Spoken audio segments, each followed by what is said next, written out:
All right, guys. Hello, and welcome to this AI expert on the political climate roundtable. I'm so excited to be here today with you guys. We have an amazing panel of women AI experts, and I'm so excited to have everyone here. I don't know if you guys just heard a background noise, but my YouTube was playing at the same time. We're all good. Okay, perfect. Just making sure all the tech is good to go. But thank you everyone for coming to this live roundtable with these amazing women AI experts. We are here to talk about a lot of really hot topics and also somewhat spicy topics right now. So I can't wait to get into it. But I just wanted to start off this conversation by saying thank you so much for joining and being interested in these topics of ethical AI, environmental impact, gender gap, data bias, all the things, because that's what we're going to cover today. And I really thank you for taking the time to learn about this stuff. I think the best thing we can do right now is to just have these conversations and spread the awareness of what this all means, what it means for us in our business, and also on that broader scale worldwide. And also those small and big actions that we can take to make a difference, make an impact in the future of AI and how it is coming together. Because I think we have a responsibility as business owners, women, leaders, all that stuff. And so I just wanted to say that you guys, we are in this together. And while we're talking about a lot of stuff today, and there's a lot of chaos in the world right now, don't worry, we are all in this together. And I'm really proud of you for just coming to this conversation and just starting this learning journey with us. So thank you so much. And before we introduce this panel of women experts, I do just want to also say that as the founder of Authentic AI and with my podcast, I would love to welcome any diverse perspectives this year. If you have any thoughts on any of these topics, please drop them in the chat. We also have a question document during this live chat for you to drop any questions that you have. And if you feel like sharing anything when it comes to AI topics, please reach out to me. I'm Kinsey at Authentic AI, and I'd love to share your voice on my Authentic AI podcast too, moving forward. Okay, guys, so let's go ahead and kick off this conversation because, man, we have so much to talk about. So I did just want to start by having us all do a little introduction. I'll go ahead and kick it off. Hello, friends. I'm Kinsey. My business is Authentic AI, and we believe in making AI work for you in a way that aligns with you without sacrificing your authenticity or thought leadership. I really believe in a human first approach to AI tools. So using AI to help us expand our creativity, to enhance our critical thinking skills instead of depleting them, which we'll talk about today. And, in this conversation, I really just want to bring that awareness when it comes to these bigger topics than the AI stuff, because we're all using these tools, we're all loving these tools. So let's learn about the impact that they're having and the difference that we can make, right? So I'm going to ask our panelists to introduce themselves as well. Nikki, would you like to go first? Yeah, absolutely. Thank you so much, Kizzy, and thank you for the opportunity to be here. I know that we're all really excited to share this space and to hear each other's thoughts. I'm Dr. Nikki Sweeney. I'm based in Australia. I'm a data scientist and academic that has always had a passion for patterns and algorithms and code, and also gender equity. So with generative AI, I really started to become concerned and passionate about women's place in the generative AI era and making sure that we're included and making sure that our voices are heard and making sure that we're able to leverage AI for good in the world and to launch and scale our dreams, because women have amazing dreams and we often don't get to the point where the world sees them because of society and all the things, and we can talk about that in a little bit. So I founded AI Her Way in the middle of 2023, and we are now an AI consultancy that help organizations and education institutions integrate ethical AI. So we do a lot of AI literacy training, a lot of AI strategy, compliance, regulation, data safety, and I travel around the world speaking about women in AI and the importance of that. So we've worked with 65 businesses at this point. I think I've done around 80 talks. I'm just back from Switzerland speaking at the United Nations head offices on the importance of women being involved in the AI era. And I really care about this not ending the world, which is why I get excited about talking about it. So that's me, and I will pass to, I think, Lauren. Thank you, Nikki. And also thank you, Kinsey, for putting this all together. This is amazing. I am Lauren Devane. I am known around the internet as your AI auntie. And I started out I got my degree in graphic design, and then I was working for Walgreens corporate as a designer. And then I was working at Ulta Beauty. When I left Ulta Beauty, I was the creative director over social media. And so I come from a very social marketing design background. And when I left Ulta, I started a design business to help small women-owned businesses with their branding and their marketing and their social. And I was doing that for 2 years, and then I started playing with AI, and immediately I saw all of the possibilities that AI could have for creative entrepreneurs.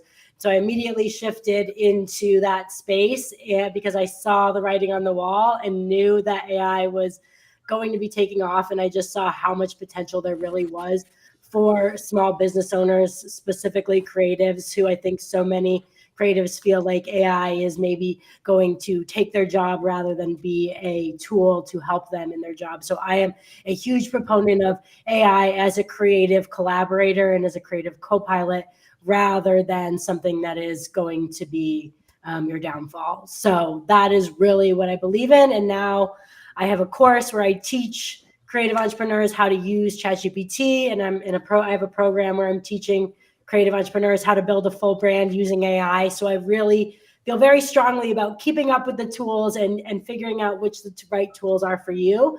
And so I'm hoping to bring a lot of the perspective around, what's happening with the new administration in terms of what that means for tools that we're using, as well as, what's happening with the paywall and what that means for democratizing so many of these tools. So hopefully I can bring a lot to chat about. And who's next?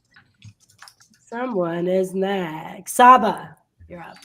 Hello, everybody. I am so excited to be part of this conversation. I feel like every time people talk about AI, it's always like apps and tools. And so to actually have a more in-depth conversation, I'm so excited. So I actually graduated in 2007 as a high school history teacher. And I used to think 2007 and the recession was bad for coming into the job market. But I feel like people coming in right now, it's got to be just like a whole other ball game. But basically after I got like hired, fired, like typical recession story. And in 2014, when I was kind of finally settled, I was like, why did I graduate so unprepared for the world of work? And why do some people know about everything that's happening and other people don't? Like what's going on?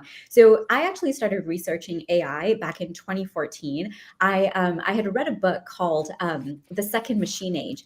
And the last line of the book was, technology is not destiny, we shape our destiny. And I was like, oh, I want to learn how to shape our destiny. And basically that got me down AI. So basically for the past decade, I've been researching what are the skills and mindsets we'll need to prepare young people in our schools for an AI world. And I actually had a documentary that came out in 2022, September 2022. And I was like, okay, back burner, this isn't going to happen for another 4 to 5 years. And I kind of just checked out. And before you know it, November, ChatGPT arrived, and like the rest is history. And so we work with schools, businesses, nonprofits on AI integration, but really with a specific lens on the human advantage, like shaping your destiny. What is your role, human agency, in a world with AI to amplify what it is we do best. So excited to be here today.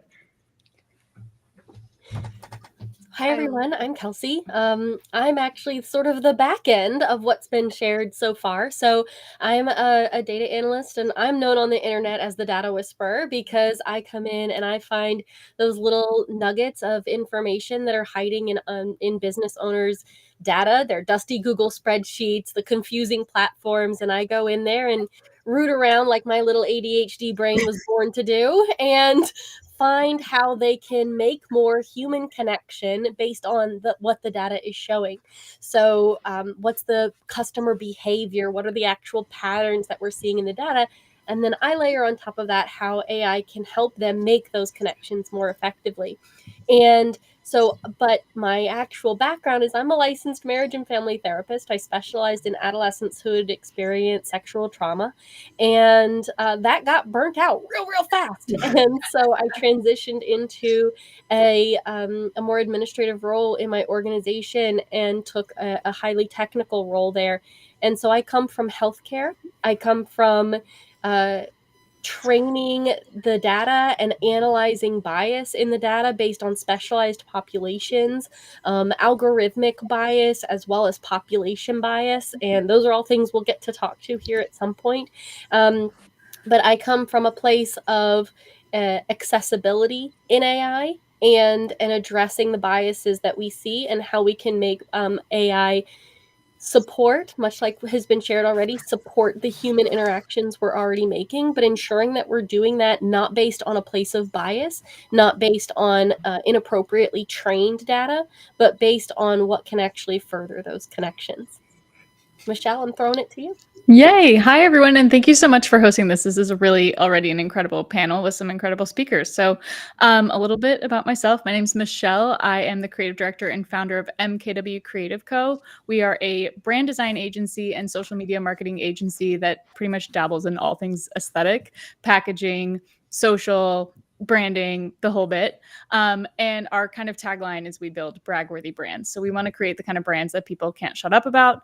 I got introduced to AI through Lauren on my podcast, the Kiss My Aesthetic podcast, and Lauren's been a repeat guest. She has been an absolute wealth of knowledge and has transformed our business, I think, for the better, with how to integrate these tools to help greenlight a lot of female entrepreneurs' business ideas faster. So I'm very passionate about like the positive spin on AI and the benefits that it can bring to business ownership, but increasingly have become more concerned about the nefarious use of AI, especially when it comes to politics, social media marketing, disinformation, misinformation.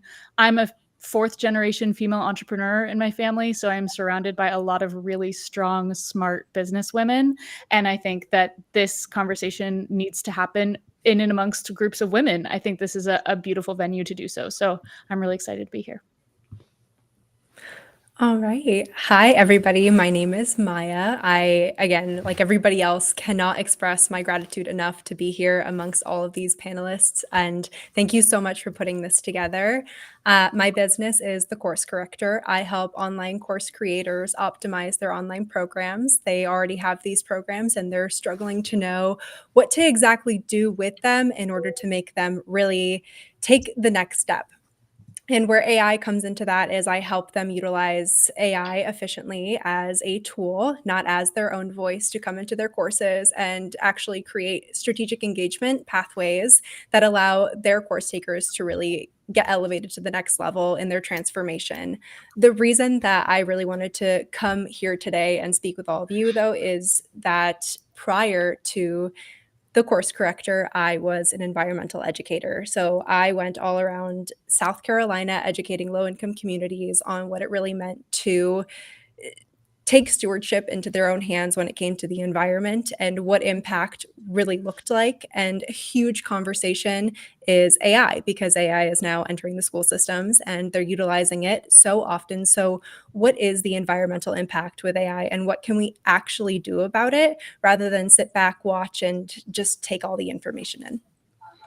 Oh, I love this panel so much, you guys. I've been totally fangirling as I've been looking at you guys and like reading all your bios and stuff. So thank you again for joining us, and thank you to everyone who is watching this live. I just want to say before we dive into questions that this replay will be shared. Do not worry. And also, I have a resource document. Let me find the link for that real quick.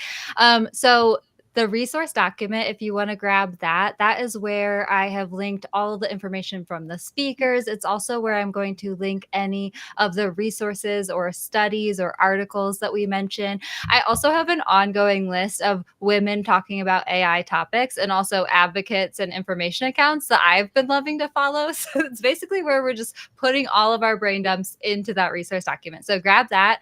And then because we're streaming in so many different places, I thought it would be easiest to just create a question Google document. So as we are speaking, if you have any like specific questions that you want to ask the speakers, instead of dropping those in the chat, the best place you can do is drop them in the questions document. And this is where you can find the questions document. And I will be kind of moderating that, making sure that we answer all your awesome questions. Okay, guys, let's go ahead and kick this off because, man, so many topics, so many important topics, spicy topics, and they all kind of swirl together, which is why I wanted to bring all you guys on here. So I'm going to actually just throw the mic to Nikki to start out with, because Dr. Nikki Sweeney is actually the woman who first kind of opened my eyes to women using AI, why more women really need to embrace using AI and the impact it can have when it comes to the gender income gap, but also the way that these models are being trained and all that jazz. And also, Nikki, I know that you recently spoke at the UN, which was so awesome. So can you please just share with us some of the thoughts and what you've been seeing in the world lately when it comes to AI tools? Yeah, sure. Thank you so much. That's a lovely introduction. I must say I'm very proud if I introduced you to it, because I often see you talking about women in AI and I'm like, yes, more voices that talk about this kind of stuff. So, the landscape around artificial intelligence. So for everybody that is listening in and might listen to this later, it's a really key thing to remember that when we talk about AI, we're not just talking about ChatGPT. So in the generative AI era, the word AI has kind of become synonymous with ChatGPT, but when we actually talk about AI, we're talking about thousands of different programs and tools and different ways of utilizing artificial intelligence. And all of that is really transforming the way that we work, how we spend our time, how we interact with each other, how we gather information and what we do with that information. And that has huge implications. It's not a tech thing anymore. It's not this extra bit over here that maybe we'll engage with and maybe we won't. Whether or not you use AI or know that you're using it, it's making decisions about you all of the time. So this is a really, really big deal on a societal and cultural level. And it's not just maybe that could write my email quicker. Okay, we've moved far beyond that. So there's a few reasons why I'm really passionate about women in AI, and everybody in this room shares these sorts of concerns. There's really kind of 5 big pillars that define why this is an issue that we should all be thinking about and all should be engaged in. So the first one is, there's only really one group of people that are making all the AI tools that we use, and it's predominantly men, and it's predominantly men in America. There's models that have come out of China. There are models that are in other places, but for most of the people joining these calls, when you're in the global north and you're in these westernized countries, most of the tools you have access to are owned and made in America by a bunch of dudes, okay? And that's not inherently bad. It's just like there's not a whole lot of diversity happening when you get to who is in control of these things. The next one is that the data is inherently biased. So many people I talk to and businesses I walk into go, isn't AI great because it's not biased? And you're kind of like, oh crap, really?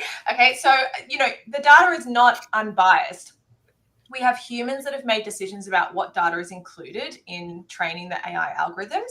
And we have humans that have made decisions about how the code operates. So beyond just inherently humans being a little bit flawed, data is about looking for patterns, right? So in my life as a data scientist, people would hire me to come and look at all these numbers and information and make a story out of it. And AI is trained to do the same. So a lot of the time, AI is reinforcing stereotypes and bias. And I know that we're going to talk about that with the other amazing women here. But a lot of the time, AI is just reinforcing the most vanilla, generic story it can find. Because remember, it's not trying to do anything. It's trying to give you an answer that you're pleased with. So its best guess at an answer that you'll be pleased with is what most other people want most of the time. So there's inherent flaws with that, because when we've had one group of people making these tools and making the way that it works and defining the algorithm, then you're missing the kind of diversity and representation when it comes to how the data is processed. And that's all before we even use it as users. And not everyone here is going to be in machine learning, and that is totally okay, because I want to say up front that you have so much power to actually determine how these models work, because it's this weird product that users have live input into how the product plays out. So the third part of this is globally, women don't have equal access, right? We've got an 8% gender gap across the globe. And in developing countries, women have far less interactions and access to the internet compared to men. So when we talk about AI lifting productivity and efficiency and, adding to our creativity and allowing you to like launch your brand and scale your ideas, only certain women get that privilege of even having access to that tool. So that's a huge problem. But even in countries like America, the US, UK, Australia, men are still much more likely to be using AI, particularly in a workplace setting compared to women. There's lots of different reasons why that is. There's societal messaging that tech is not for us. There's societal messaging that women should be more careful. There's societal messaging that you can't cut corners or cheat as a woman because that really, undermines your reputation because we have to work twice as hard to get half as much recognition. There's all sorts of layers to that as well, right? But we don't have equal access to AI, which means we're not the ones that equally benefit from what AI is offering us. And that's a really scary position. When you think about the fact that they predict that businesses that integrate AI will double their cash flow by 2030, when you talk about 40% increase in productivity and efficiency, which is an extra 2 days of work per person in a company or organization, when you talk about, being able to automate 30 to 70% of what you're currently doing if you integrate AI, that's a huge advantage that right now is disproportionately only being realized by men.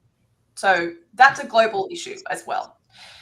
Now, I'm going to add 2 more to the list just to really depress everyone before I give you some. So that the next one is women's jobs are at greater risk.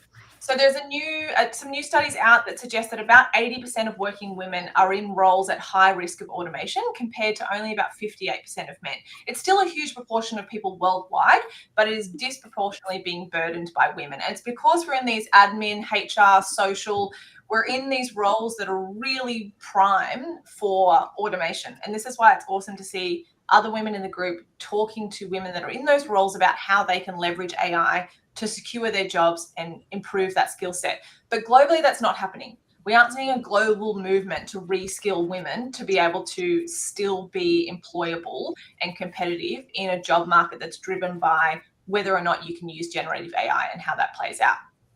And again, if we think about developing countries, my own region, the Philippines, they're the largest global provider of virtual assistants.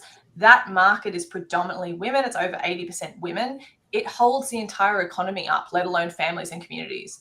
And we are talking about a very, very near future where those jobs are almost obsolete because you can have AI-powered assistants that do many of the same sorts of tasks. So we need to start thinking about that, particularly from a gender equity point of view. And then we need to remember that as we're using these tools, we're also training them in real time. So again, I know that we're going to explore this a little bit, but the current kind of political climate that we're in, it's this double-edged sword, right? Like I often liken it, do you choose to say, okay, I'm going to really research and only choose tools that align with my morals and ethics, or am I going to be the Trojan horse and try and change the system from within? And that's really, really tricky for women, and it's a hard landscape to navigate. But we need to know that as consumers, we are actually actively shaping these things. So the risk is if we only leave it to tech bros that are super yahoo about AI and are constantly telling you about how you can make 6 figures in passive income if you just like scam everybody and do 1,000 cold outreach emails every single day with AI, that's one world. But if we actually have conscious consumers that care about the environment, sustainability, cultural impact, that want to make sure that this doesn't make the world a horrible place for our children and our children's children, the things that you talk about and care about and the way that you phrase sentences and ideas actually shapes how AI models then will respond back to us. So globally, we have a landscape that really puts women at risk right now. And this is something that I feel like every day I watch the news and I am internally screaming about why is this not the first headline every single day. AI is changing the world and we aren't talking about the people that are getting left behind. And that gap is massive and accelerating because of how fast AI is accelerating as well. So we've never quite been in a moment of history like this ever before. Even if you think it's like the internet you had about 10 years to get on board or be left behind. AI, you've got about 2 or 3 years. Yeah. So this is why we care. And this is kind of setting the landscape for why we care. And the hope of it is that while there's never been a moment in history like this, there's also never been a moment in history where women actually can make a different decision, right? We have always been suppressed and catching up, and we have always been noticing that gap and then making noise about not being happy about the gap. We have really tiny moment in history where we may be able to avoid the gap altogether by answering this call to arms, by leveraging the fact that we are aware and educated and we feel empowered, and we actually can choose to do something about it. And you don't have to be in government or in machine learning. You can be a user. And just by interacting and engaging with these tools, upskilling yourself so you protect your job and you are still competitive in the job market, but also talking about the things that you care about with large language models that underpin a lot of the generative AI tools on the market, you can inform how those tools perceive humanity and the sorts of ideas they put forward and the types of language that they use. And that is a huge amount of power on an individual level. So the thing I care about, and the thing I think we all care about, is one, making sure that AI doesn't end the world, and two, empowering individuals to actually be part of that, right? Like you don't have to go to the UN and speak about it. You don't have to be doing big, loud things. You can literally just be talking with a tool like ChatGPT about the fact that, you know, when you're talking about somebody in leadership, you don't mean a 45-year-old white dude, and you're going to correct the model and give it somebody else to think about. And if enough of us do that, we're actually going to move these models to something that serves everybody and not just a privileged few that have been privileged for a really long time and probably don't need another leg up. Okay. Oh, but that's the landscape, and that's the things I care about. Yes, Nikki. Yes, Nikki. Oh my gosh. Also, okay, this is kind of bringing up somewhat of a point of something that I've been thinking about a lot lately too, from like seeing a lot of people saying to boycott AI tools because of whatever reason, because of creativity, because of environmental impact, that sort of stuff. But part of me wants to scream like, no, guys, we need to like use these tools. Firstly, I mean, I myself have found using these tools has allowed me so much more energy and capability to do advocacy and or just like anything else in my life. But also like we need to use these tools so that we put our energy into these tools to like help eliminate that bias. Any thoughts, guys? So, Kinsey, I want to just jump off of that really quickly. I want to talk about AI from an accessibility perspective for a moment. I know we're kind of jumping topics, but I feel like we're all going to have a lot to say on this one too. But okay, so I said off camera at the very beginning, I have serious ADHD. My brain is everywhere. But I also, a lot of my work is with other neurodivergent individuals, whether they have ADHD or are dyslexic, etc. There is a significant impact on their daily lives, both personal and business, that comes from AI. And so there is absolutely an accessibility conversation that we need to have when, you know, those who are calling for AI boycotts, a lot of times they are calling from a place of privilege and a place of well, I'll just call it privilege. We're just going to leave it at that, right? So, but privilege in many of its definitions, and that is not to say anything negative about those individuals. They're clearly coming from a positive place, but there's a lot of privilege in saying, "Don't you dare use AI," because as we've discussed, there's a significant disadvantage if you're not using AI in your job perspective, right? The saying is, AI is not going to replace your job. Someone who knows how to use AI effectively is going to replace your job. But there's also a disability-focused accessibility that AI brings. And I just wanted to make sure that we took a moment to acknowledge that, because it really does play into a lot of these conversations, not just as women, but women who have additional things going on, whether it's chronic fatigue, whether it's a chronic illness, whether it's a mental disadvantage or something of that nature, or simply the fact that more typically those of us who identify as women or take a more gendered female role in a household are often taking care of kids and have additional other responsibilities. And so there's, you know, when we say gender bias, that also goes with the gendered role regardless of what you identify as, right? So there's just so much around the use of AI that plays into who you are and how you operate in your daily life. Yeah, and I totally agree with that. And I just want to jump on in addition to that and talk about like physical abilities too. Yeah. Now, I think, as we get further into this, we're seeing more like humanoid robots. And even just from the perspective of like creating art for someone maybe that doesn't have limbs, now they can just speak the art that they want to create into existence, where maybe they would never have been able to do that before. Or someone that's blind is able to, like, there's just, again, so many ways that this can help with accessibility in terms of physical abilities as well.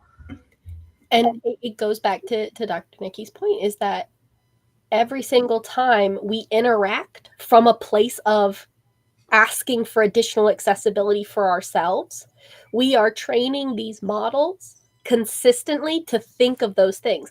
Remember what we said, and I'm sort of speaking to everyone out there in the audience. Remember what we said when we said that it's looking for patterns. Well, guess what? If enough of us start asking for those things, that's a pattern.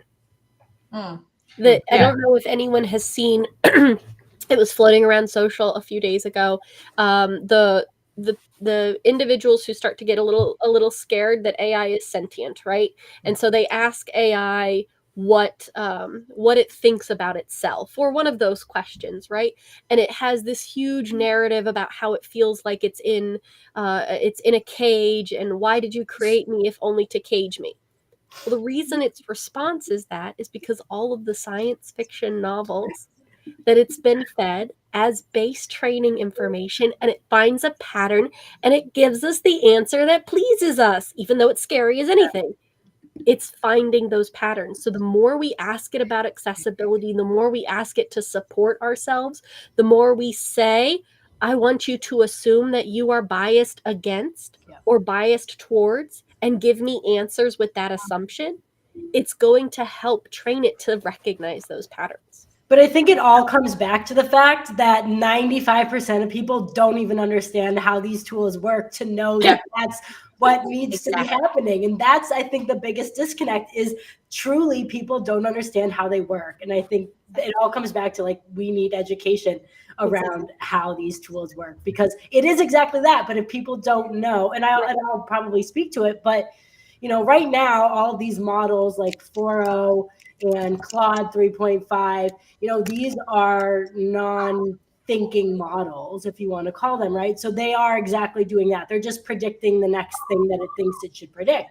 But now we're seeing more of these advanced thinking models that are truly showing the way that they're processing their thought. And we're moving into a whole new world of AI in terms of large language models, and that, like, we aren't going to need to all be really smart about the way we're prompting, and really, I always have said, you really need to be a leader in the space that you're speaking about, right? You have to be an expert in that space. But now these models are getting so good that, like, you don't even necessarily need to be. They're able to write their whole prompt themselves, and it's almost like prompting was a thing of the past. And so we are at the point where these things are so good, and the paywall is cracking too. So it's like, now where does the playing field level? Like, where does that leave everything almost? And so I think that's something that we all have to be thinking about. I know I just threw a million different things. Someone's dog is barking. Who is it? Yeah, it's a neighbor, and I'm just going to close my window.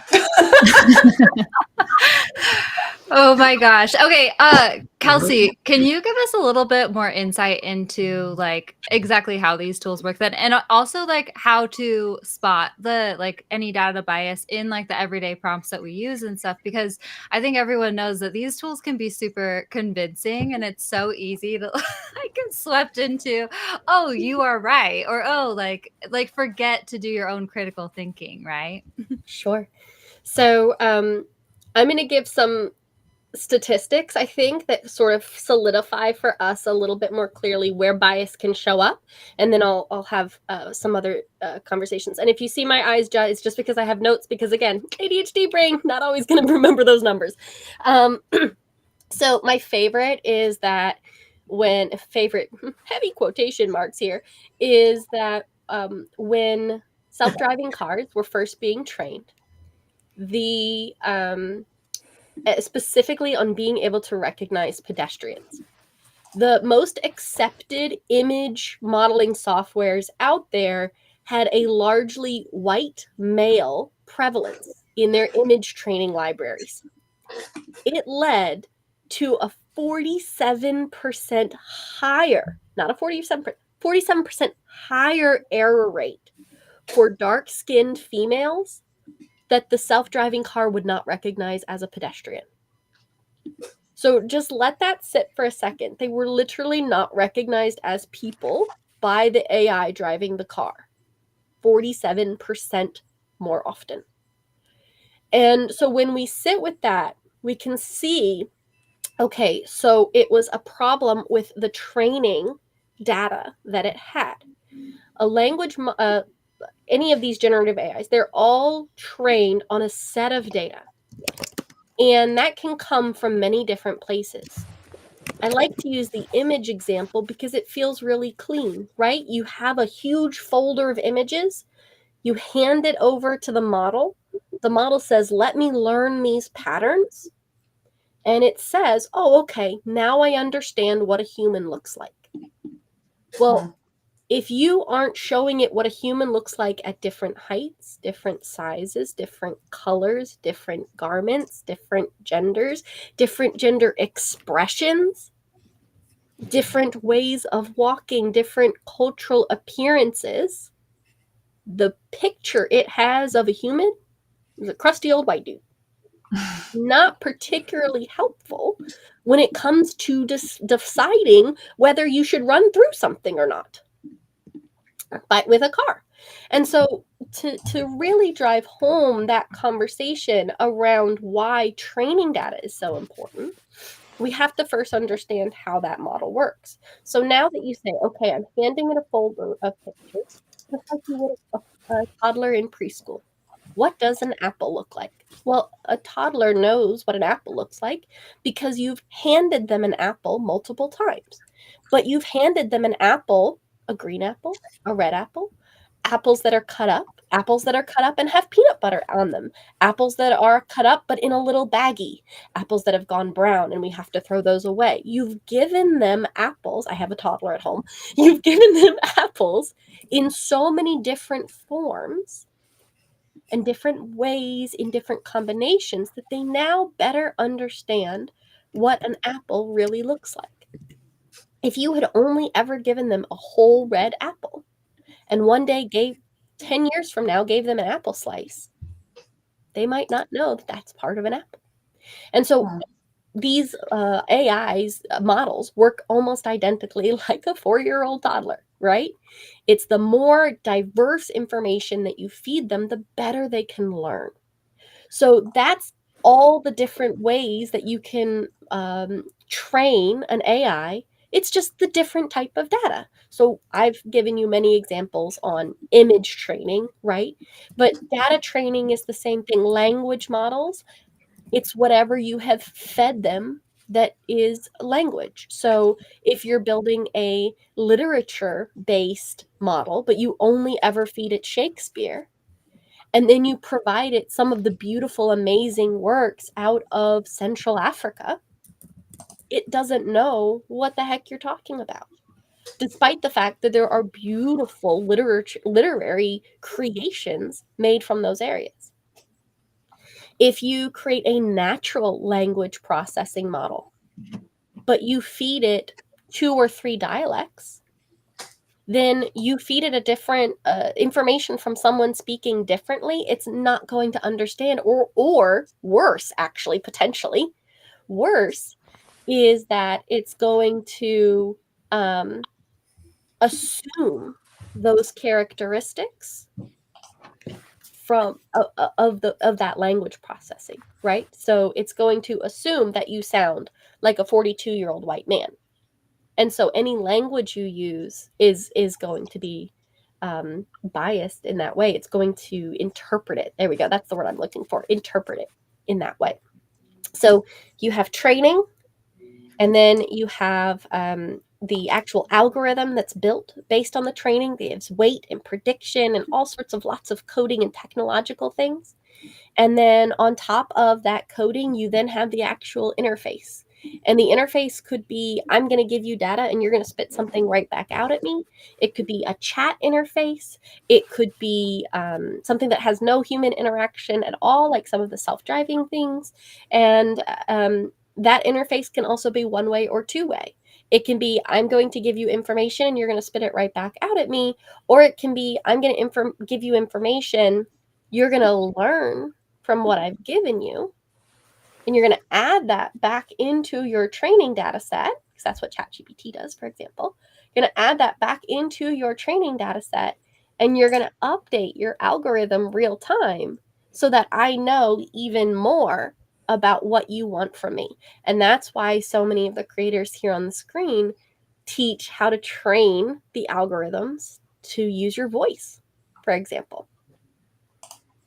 I hope that was a good non-techie overview. I love that. Well, and I know that's why I really push so hard for using what I call like that human first approach. Like bring your ideas, your opinions, your beliefs to these tools, your language to these tools, and tell it that, and then have the AI tool help you do all the things, which I think gets you so much better like on brand answers. But also it helps like these tools learn more about like you as a human instead of crusty old white dudes like you're saying. Does anyone else have anything to add on that topic? I would add maybe just sort of like a bit of a different perspective.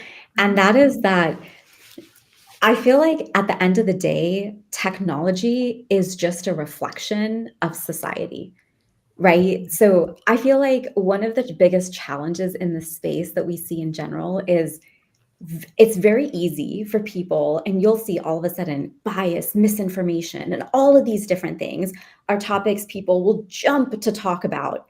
But if you start to get into like propaganda, you start to get into like anything humans are doing, you start to get into like, okay, you're that angry about bias. What are your thoughts on Israel and Gaza, Sudan, and all the other issues? Silence. So I think one of the most important things to like ground the whole conversation is it's really easy to kind of go after this AI tool because it's a non-entity, right? Most people are incredibly afraid to have the same types of conversations with other human beings. And so I would just say like to kind of like level set, it's so important to remember that at the end of the day, values that we hold as individuals, as communities, and as societies ultimately shape what those outcomes are. And I think it's also just really important to remember, like I know we said this a little bit earlier, that AI is now just front facing. So that's why now so many people have come to talk about a lot of these things. But one of the things that I find really interesting, you know, I think I'm actually really, and so I'll just like admit this, like I'm very influenced by the work of Yuval Noah Harari, particularly because of how much he talks about social media. Because right now we talk a lot about like agentic AI and like, oh, you have all of this power and this and this and this. But at the end of the day, whether it's a pattern recognizer, whether it's a reasoner, whether whatever it is, the bottom line is these algorithms have a lot of control over human minds, right? Yeah. What is the number one thing we hear from most people when we talk about social media? Oh, I need to detox. Oh my God, I wish I could put my phone down. Oh, I was scrolling for 60 minutes and it only meant to be on here for 5 minutes. Well, why did you keep scrolling? And that's because your algorithm has a huge influence on you. So I feel like even within the technicalities, human agency and your own ability to reconnect with yourself, your values, and how you make decisions and what you choose to be part of is so, so, so important. And I would say that like I probably have a little bit more of like an empowering perspective, mostly just because of my own experience. So I talked about how like in 2007, I knew nothing about technology. Did not grow up with like any sort of like, not even grow up because I grew up with so much technology at home. But like when it came to like academic and professional settings, I feel like school didn't really like help connect a lot of those dots for me. And it wasn't until later I was like, wow, like there's actually a lot we can learn. Like there's nothing secretive going on. Like the same same people making the technology are also the same people telling you exactly what we're building and what you should have on your radar and what you should be thinking about. It's actually really interesting that you mentioned like the Philippines, because one other way to look at that is like they're a part of the creator economy, right? Those are all jobs that were completely non-existent before. And now you're saying these are all women that are holding these jobs that are now uplifting their societies. And so I feel like in a lot of ways you can look at it as like, oh my God, like it's problem, problem, problem. And one of those reasons might be just because it's overwhelming, right? Like we haven't really kept up with a lot of what's been happening in the field. And we haven't really, our schools and our systems and our jobs haven't done this. So in many ways, you can say like AI has been forced upon a lot of people. But at the end of the day, how you look for opportunity is 100% in your hands. And I feel like even when you look at the stats on women in the creator economy, they're a huge percentage, right? Women are not just like 5 or 10% of the creator economy and 90% men. I mean, look at all of us sitting here on a screen today. We're all women who have like made our own businesses, who are living our own lives, doing all of these things. So I would just say that like right now, yeah, there's so much you can be angry about. There's so much that can, feel negative. It's also really important to remember most people are not as involved in the earliest stages of technology as it's being developed, right? When you look at like even something like Netflix and Gmail, people adopted those technologies much after they had more time to come to fruition. And so I think a lot of the challenges that we see with AI, I mean, even if you talk about bias, like so many of these things have been reduced significantly.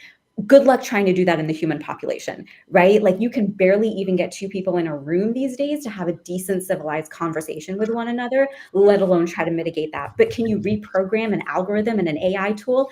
Probably much better luck at that than you will have with human beings. And so I think it's just like so important to remember like what perspective you want to take in life, and that like at the end of the day, you are the human. The same people, I think like Steve Jobs said it best, like there's the people creating things are no better or no smarter than you are. They just took agency to go out there and do that. And I feel like these days, the more we empower people with that mindset, the more people will have an abundance mindset versus like a scarcity mindset. And that being an early adopter is one of the best things that you can do to have influence, like we're all talking about, right? Like leaning into it. And I took example from my parents. They joined they have an interior designer remodel firm. There was a new software that came out. She immediately went to the founders and say, "Hey, I want to use your product. I am your end user. Can we create a relationship here? Because I'll tell you what's wrong with your platform and then you can fix it for me so that I can do my job better." And her relationship with House, which is like a huge marketing like arm of her company, has been so fruitful for her over the last 25 years. Same for me and my sister. When we started our businesses, we were both super early adopters to TikTok. I got 80 to 90% of my leads for new business came from TikTok because there were a lot of consumers and not a lot of creators in 2019, right? And my sister as well built her entire destination wedding planning business through TikTok before the pandemic. Like being early to tech, and I take a lot of that again from my family, is like it's always proved to me to be either a learning experience or a total blessing. Like it's a lesson or a blessing to be like, this is what I agree with. This is not what I agree with. I'm loving watching everyone cancel their Amazon Prime and get Costco memberships right now. Like same, because if we are only involved in politics around elections, we're doing it wrong, I think, to go the political way with it. But also that like vote with your dollars and vote with your attention. So if you're giving your money and your attention to something, those are the things that will prevail. And I think it's conscious consumerism, active participation, and awareness that it is what you consume does affect you, and your algorithms affect you just the way that you eat healthy food or not affects you, right? So it's putting a little bit more onus, I think, on the consumer. I think the companies absolutely deserve all the criticism and a lot of the like responsibility to make safe and ethical products, absolutely, and we should not back down on that at all. But there is a consumer component that I think the more education, the more media literacy we have around what these tools are and how they work, the better all of us will be for it. Agreed. Great. Oh my gosh, totally good. And like it's so interesting to think about that as well when it comes to the AI stuff and whatnot. I've loved seeing like the brands stand firm in their values and whatnot, and seeing kind of like what's been happening with the newest administration and like how all these brands are being affected, how like the tools that we use every day could be affected. I know, like Michelle, you kind of just went through the TikTok drama and stuff, and you want to share on that. But like also it's like kind of concerning to me about the AI tools that we know and love, and like how can we continue using these in like an ethical way that aligns with our values, and like how should we navigate if, like, for instance, OpenAI is cozying up with like the new administration, or like, you know, how Prime already has and we're canceling those subscriptions. Do you guys have any thoughts about this at all? I mean, I think because as a person that uses literally all the tools, because that's kind of what my job is at this point, is seeing what all of these things can do.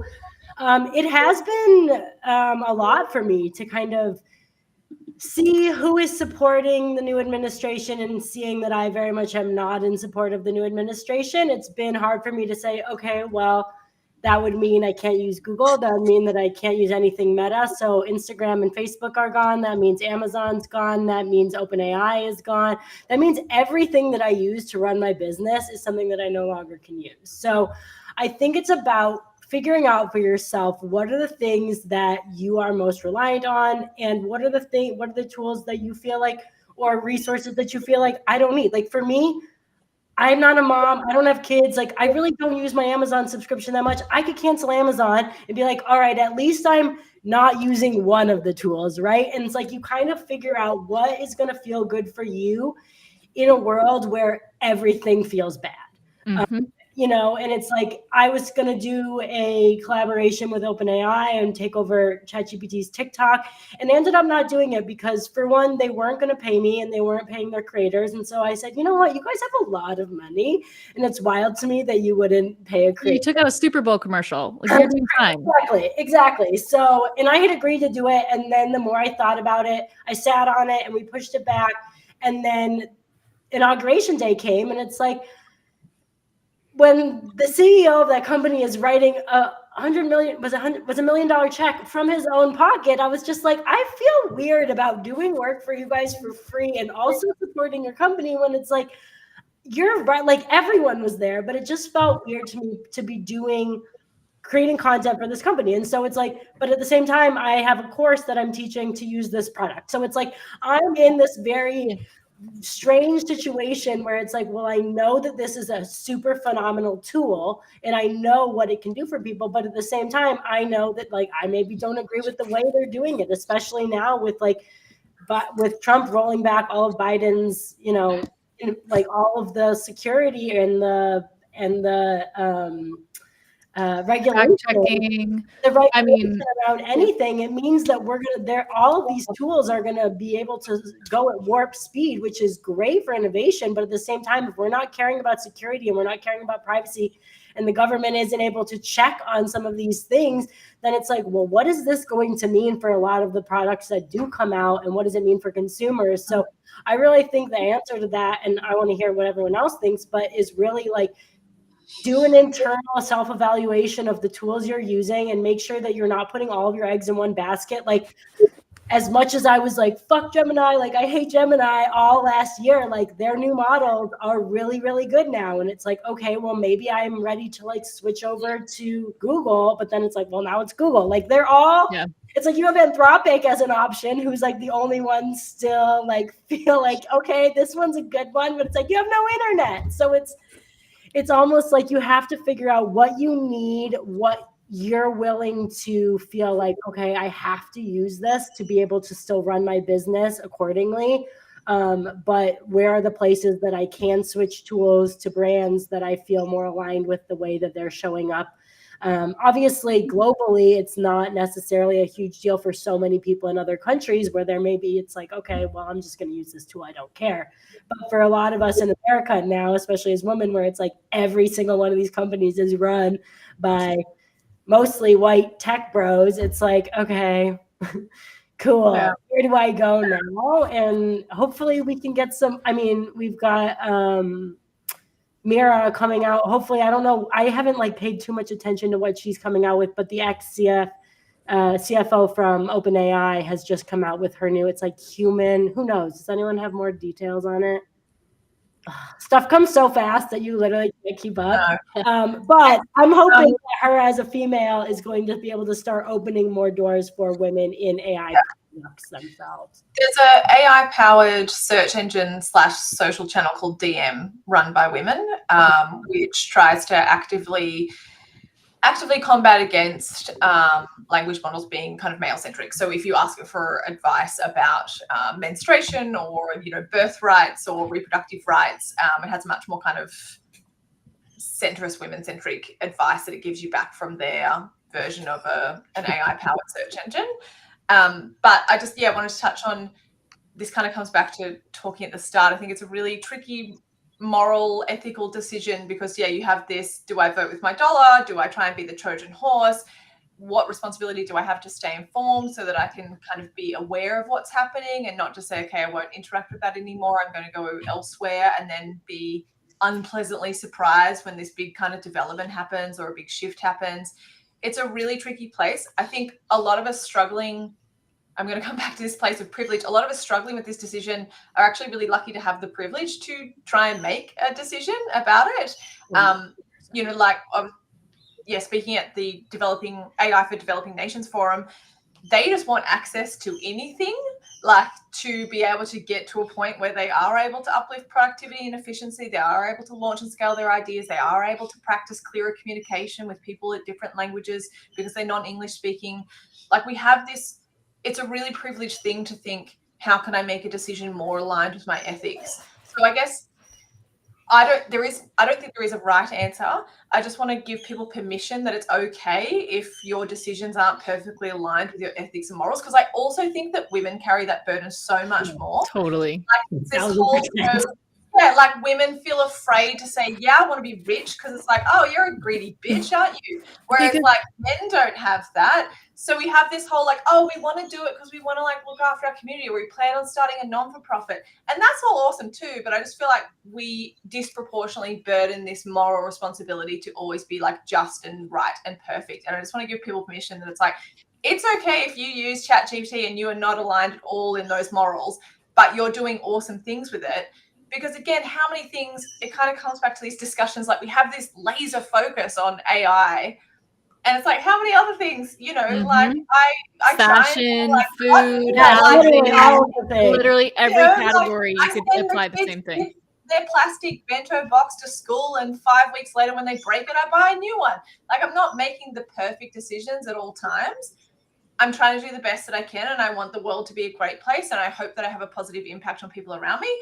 And that's probably enough. That's probably more than lots of people ever think about. So to everyone listening, it's okay if you don't get it right. Thank you for saying that also. I feel like thank you for that permission slip. And to your point about like shouldering a lot of the pressure, I think there's a lot of shame like in female culture, and even like we're talking about influencer economy, like if you don't say the right thing when a natural disaster happens, you're getting canceled. Like there's just a lot more vitriol like from men towards women, but also amongst women towards other women for not doing it the way you're supposed to, or the right way, or fast enough, or soon enough, or empathetic, like and especially when world events are happening and we're processing so much information all the time through all of our channels. It is difficult to navigate, and then to also keep your peace, and then also operate in capitalism, and then also like just be a functioning human. Like there's a lot of pressure that I think you absolutely nailed it, that women shoulder a lot of the shame around not doing it right, which we're saying there's no right way to do any of this. I also want to sorry no you go. I also want to offer sort of the connection to, you don't always have to be the advocate. Yeah. Which I think is exactly, Michelle, what you were saying. But like, so for example, this comes a lot out of the LGBTQIA population, about you identify as part of that population, you must then always be advocate. We don't. That conversation is just as legitimate here in this room as well, is that you focusing on self-care and what you need and what you can do to be successful is just as advocating as being a mouthpiece for a group. But I also want to say that, especially since we're here speaking from a place of privilege, because we do have the ability to choose, you can also decide how petty you want to be. In the sense that success is resistance in and of itself. And so if we are successful despite using these tools, and we utilize that success in a way that furthers ourselves, our families, our morals, our ethics, or we do it more philanthropically, however, success in and of itself is an act of resistance. And I just want to kind of hammer that in for people, because it doesn't necessarily matter how you choose or what you choose. If you are successful in the way that you are doing it, you are furthering the resistance. I'm going to cancel my therapy appointment with ChatGPT because this feels like that. That's so funny. You know, it's actually really funny you say like that therapy appointment with ChatGPT, because I think, and there's no right or wrong to this, but like I try to be like as objective as possible, because I feel like right now there's so many people that want you to believe a thing. AI is this, it is this, society is this, you should do this. Like there's so many people that want to like box everything in. And one of the things like we recommend right now is just like humble yourself. Like even the AI companies have no clue how these tools are working, right? So anybody putting forward a definition to you, telling you exactly what's happening and this is how it's working, I don't know where you're getting that from, because these people developing them don't know themselves how it's happening and what's happening. And so I think it's really important in this moment, we say, like, even when we use words, like there's a lot of people that will get really triggered by like, you know, like, oh yeah, you're using ChatGPT as a therapist, or like, oh, it doesn't empathize, it doesn't reason. And I think it's so important to know, and I'll make this connection back to values in a minute, but I think it's so important to know right now that there are new definitions emerging for what words mean that have up until this point only belong to, say, like Mustafa Suleyman calls it like a digital species. So let's just say like the human species has owned words like empathy, like reasoning, like understanding.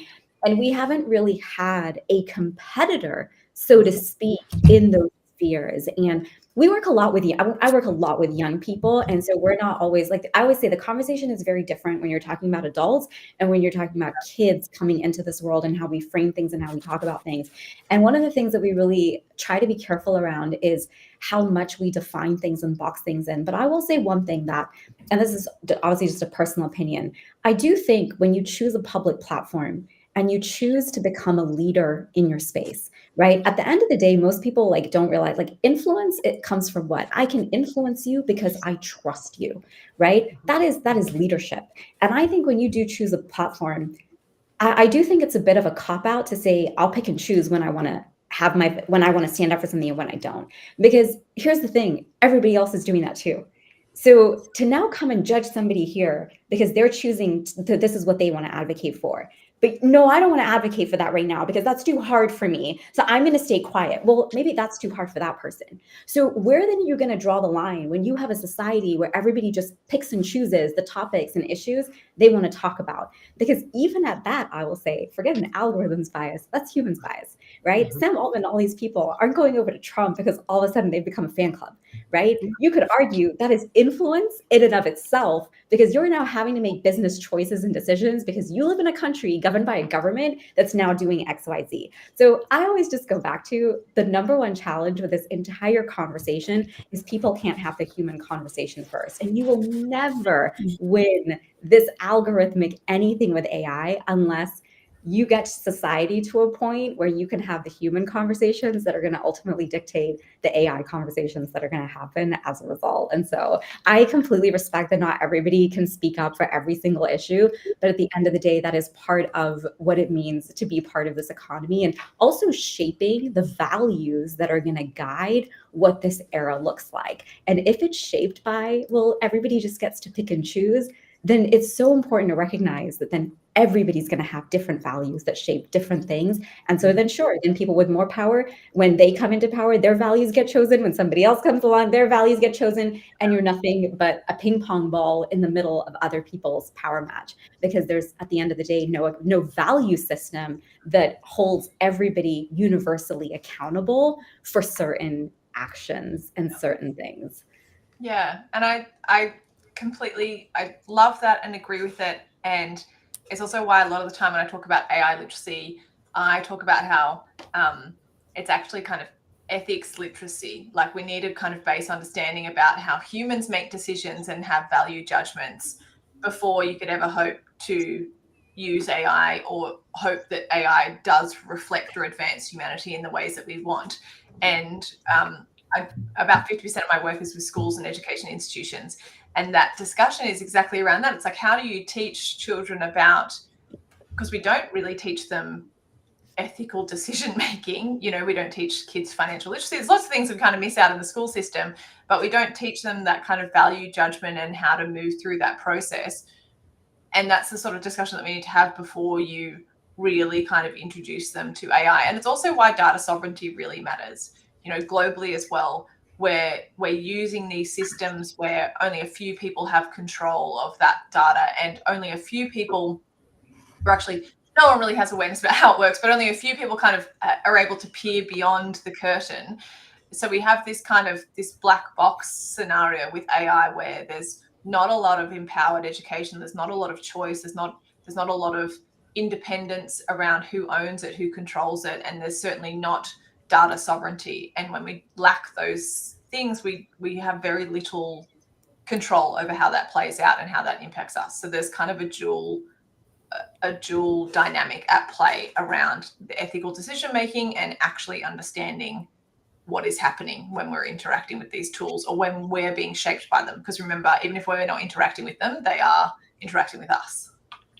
Yeah, and I would just like I love that. And I think, you know, like when we taught history, like I always remember like one of my favorite like documentaries to show was like PBS's like I think it's called like Race, the Story of Us, or the Story of Race. And it's this whole concept that like race is constructed. But if you look at like the core of a lot of what these issues are, they really do come down to like the narratives that people are told. Children are not born like with those mindsets, right? Like they're taught them through society, through the interactions that they have. And so the more, you know, at sort of like the more as a society you agree on like just like, and I think this is what AI is going to force, right? This is why it's become so uncomfortable for so many people, is it's going to really pull back the curtain on a lot of issues, because not all countries are having the same kinds of issues. Like we spent a lot of time in Asia this November and in Dubai, where like I'd say the only downside in those, like in the positive scenarios where people are like embracing innovation and thinking about society and things in a different way, is they don't tend to be democracies. And the one book I always go back to, it was written in like 2018, but it was written by Kai-Fu Lee, and it was called AI Superpowers. And his book doesn't have a answer on anything. It was written sort of like pre-ChatGPT, obviously. But one of the things his book really makes you think about is, can democracy really thrive in the age of AI? And I don't know, I guess it's not a very positive outlook right now if you were to kind of scan the space of what's going on. But it is just really interesting to look at like how proactive people should be in just being part of conversations and learning about things and whatnot, as different kinds of choices and things are shaped and are made for us. I think, Savi, you've pointed this out quite a few times in your conversation, is it starts with the human. Yeah. And it starts with exactly the person that's going to end up using the AI. And I think that Kinsey, you made this point as well, that we don't know how it works. A lot of people listening might not know how it works, right? But starting to educate and understand just where it's going to pull back the curtain, how it's going to, even just the fact that we all joke about the Instagram algorithm, right? But what does the Instagram algorithm do? It shows us the same things that we've always wanted to see. Well, guess what? That just creates an echo chamber. And we joke about it, and we don't necessarily think of how that's shaping society. But if we start there, if we start with the human and we start with, okay, but do I want to choose to look at more diverse things? Then the algorithm's actually going to see that. There's also a reality in which, like, I got this debate with a distant family relative who I had seen in a long time, and we went for lunch, and she had me very politically confused, and I had to correct her and say, like, that's not what I believe at all. But I was explaining algorithms to her. She works she sells Apple products. She works at an Apple store. And I'm explaining to her algorithms and how they work. And I told her, even if we watch the same political debate, my algorithm, by the time I get on my phone, is going to give me the things that I want to see, and yours is going to give you the things that you want to see. And we watch the same source material. Yes. So it's not the fact that we're so, well, although as a culture, I think we lost a lot of our share culture. That's why I think shows are so important right now. Severance, White Lotus, all these things like cultural moments, sports, right? Like that shared culture. The only things that are really truly live anymore are sports and politics. So if you're watching the thing, but then our experience, our takeaways of those things, the message that's getting reiterated to me 47,000 times and yours 47,000, like we're not even looking at the same facts anymore, because she was immediately telling me like, oh, well, everything is rigged and blah, blah, blah, and this, that, and the other thing. And they're only fact checking one side. And I'm like, but we watched the same thing. Like it was crazy. And just, it was wild, because this is someone in my family. Like this is not someone who is so far from me, like, again, distant cousin, but nonetheless, we're sitting having lunch, and I'm like, wow, this, and she didn't even realize that that's what her algorithm was showing her. Yeah. So it's like that conversation too, and like how splintered, even if you're watching the same source material, even if you're reading the same article, even if you're like the base media is consistent, your reinforced message on your social platforms is not going to have you agreeing with someone on the other side. And that's just what it is. And I think we have to be aware of that. Right. And I also think too that the way you bring that up, I always say when someone says, oh, this influencer, this person, I'm like, no, we all live on entirely different internet. Every single person has their own customized internet. Maybe we follow the same people, but the chances that I would know the person you're talking about are so slim.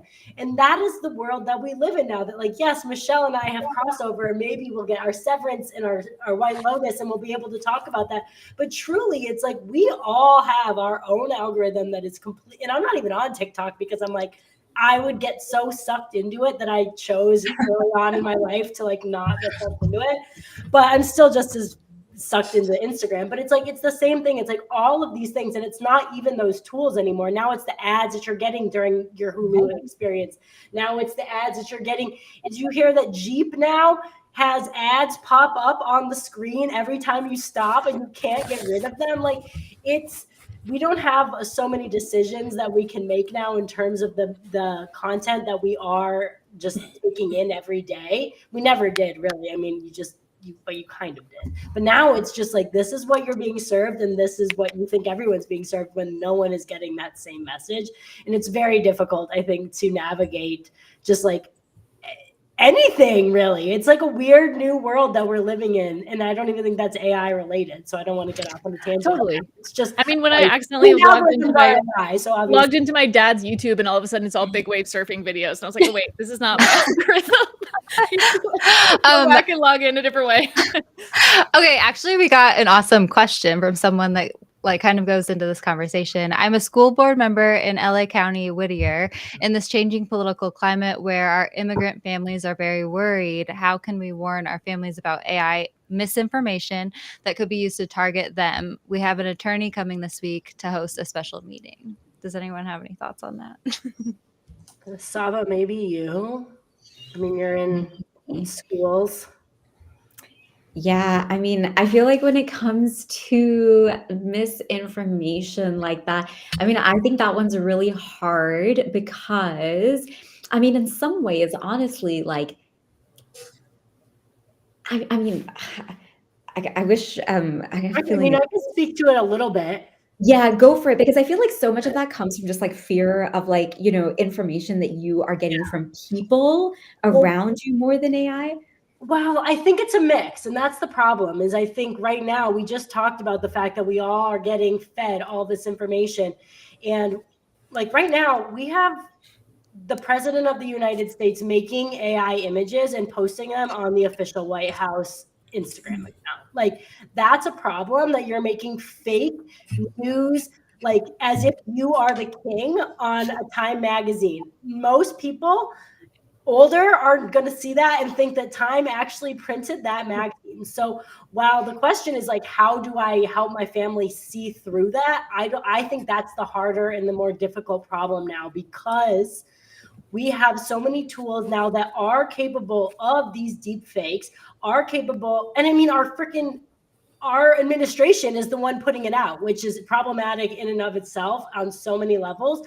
But the fact is, there is going to be more and more misinformation spread, and these AI tools are getting better and better, and it's getting harder and harder to actually be able to see if this is fake. Like, I had my mom send me something about like some article about something that Trump had said like years and years ago, and she sent it to me, and immediately I saw it. I go, Mom, that's AI.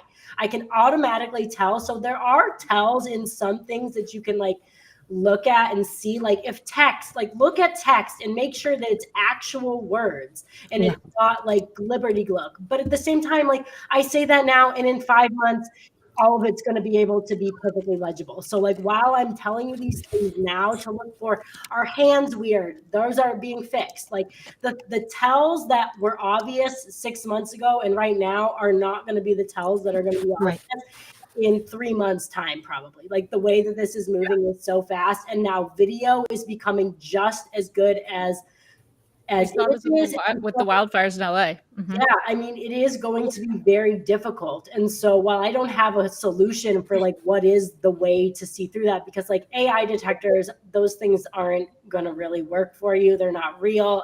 Don't believe them.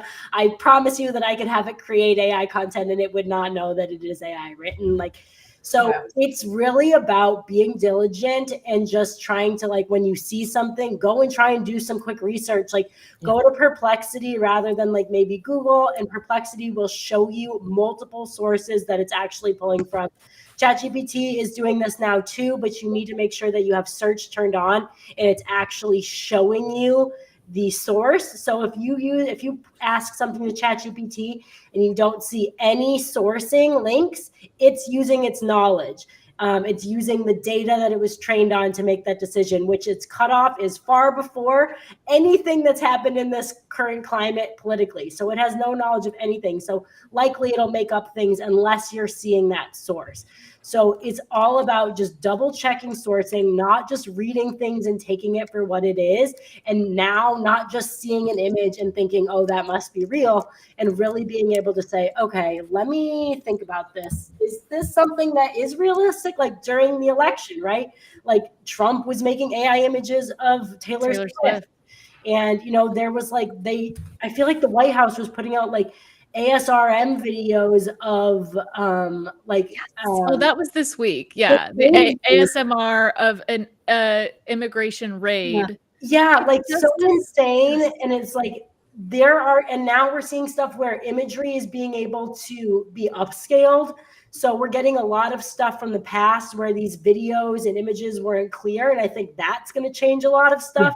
Like, do you know how many crimes could be potentially solved because of these things, and how many other people could be coming out of jail and other people going to jail? Like, there's just a lot that this is going to affect in terms of the capabilities that we have, for good and for bad. And so I think it's very much, and we keep coming back to, it's the person. Like deep fakes, we're always like, we could always Photoshop things. This is just making it so much easier for people to do. So if you have bad intentions, you're always going to have bad intentions. You're going to go and use AI poorly. You're going to go and use the internet bad. Like, that's the person. Whereas if you are a person with good intentions and you feel like you are using AI ethically for yourself, then it's on you to make the decisions of how you're using it and how you are going to feel like, okay, I'm using this in an appropriate way. But there are going to always be people that are going to use it inappropriately and for bad, nefarious reasons. I mean, do we think like portraits of Henry VIII were accurate? Like, this is do you know what like doctored images have always existed. So there's also something to that as well, of like, don't take anything at face value. Like, of course. Yeah. We actually have no idea what dinosaurs look like. Right. So I mean, let's look at Jesus. Do we think that most of those images are accurate? Probably not. Exactly. And I Yeah. think this I comes think back it's to also our one comment. more place where the human becomes so important. Like, I love that she said, like, we have, like, you know, making sure they're checking with the school principal and whatnot. I think it's also just like a reinforcement as well about how much community matters and why it's important to have trusted people and organizations, and also the role. I think at a time when so many people feel like, well, what's my role? What's my this? What's my that? Like, especially in a school setting, like, this is where now you like are the heart and center of your community. And so how you outreach to people, how you communicate with people, you know, if you were able to save a couple hours with AI, can you be out and about, like, in your community, reassuring people like, hey, this is the place to come to if you see something or something happens. I think it's just such a reminder that, like, you know, like, where humans play such a critical role for each other, and that comes down to like community and relationships. And it feeds directly from our conversation about critical thinking. Critical thinking doesn't have to be some big, huge thing. It can literally be, did this come from a trusted source? Yeah. So just like Saba said, did it come from the school board, from the principal? Did it come from someone that they've established a trusted relationship with? Or did it come from some guy on the street that hung up a flyer, you know, that was very scary? Fear plays a huge role in how people react to misinformation. If you were already predisposed to be fearful of that thing, you're actually more likely to believe it, even when it doesn't come from a trusted source. So, you know, to specifically target the question, I'm putting a little bit of my therapist hat on here. De-escalating the fear is a really great place to start. Acknowledging that it exists, validating that it exists, but de-escalating the fear so that they're not making decisions based on a very emotional place that could literally change their lives. Fully acknowledge that that's there, right? But de-escalating the fear and then building trusted sources to rely on are sort of two places, even in my history in healthcare, dealing with specifically substance using adults and adolescents who had experienced sexual trauma, right? Two places where there is very little trust. You de-escalate the fear, you increase the trusted sources. Those two things work in tandem to really enhance critical thinking without the huge brain space that we tend to think critical thinking takes.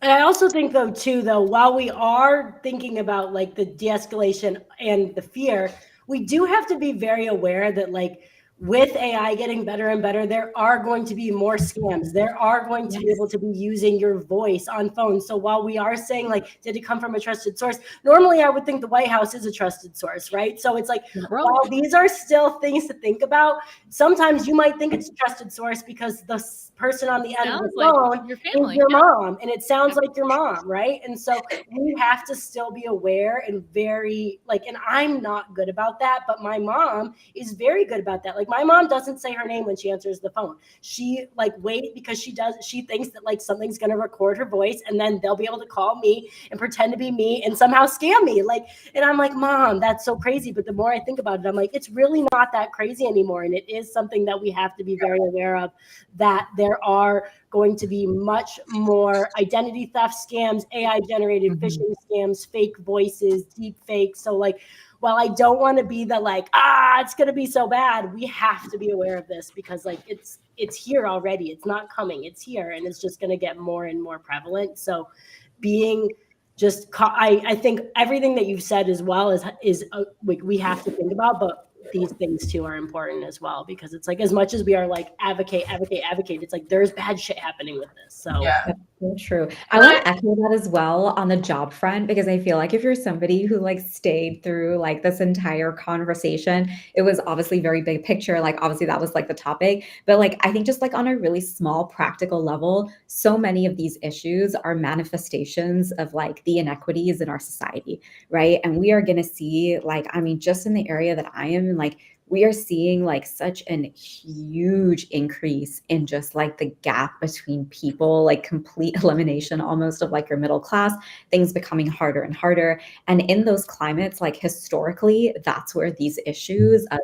hatred, of like where it comes to immigration, like we're looking for something and someone to blame. And so I would just say, like, on a really, really, really baseline personal level, like be thinking about your own career and be thinking about like, okay, like what is the trajectory of my career? What role will these tools play? What can my role be in my industry? Because kind of taking it back to the beginning, like the creator economy, like most people have had no clue how to become part of it. Most people who became part of the creator economy became part of it because of trial and error, not because school made a systematic shift or society made a systematic shift to support anybody in that process.